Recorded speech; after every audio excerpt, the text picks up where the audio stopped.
Un navire de 244 mètres de long, tout près des côtes françaises. Des militaires sont montés à son bord car il est fortement soupçonné d'être un navire lié à la flotte fantôme russe. Ces navires peuvent naviguer, transporter du pétrole vers l'Inde, la Chine ou la Turquie. Cela permet de financer l'effort de guerre de la Russie. Immatriculé à Hong Kong en 2007, le bateau a depuis fait le tour des pavillons, Libéria, Mongolie ou encore Bénin.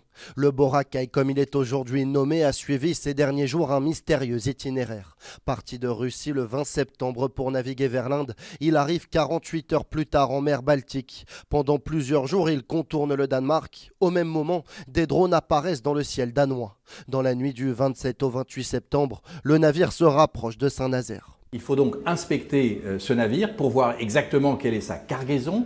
Est-ce qu'il transporte seulement du pétrole? Est-ce qu'il a servi, par exemple, de base de décollage de drones? Après avoir erré dans les eaux internationales, le navire est actuellement dans les eaux territoriales entre Belle-Île-en-Mer et l'île de Noirmoutier. Il peut à présent être soumis à l'enquête ouverte pour défaut de justification de la nationalité du navire et refus d'obtempérer. L'enquête en cours va permettre de déterminer d'abord la nationalité du bateau. C'est compliqué.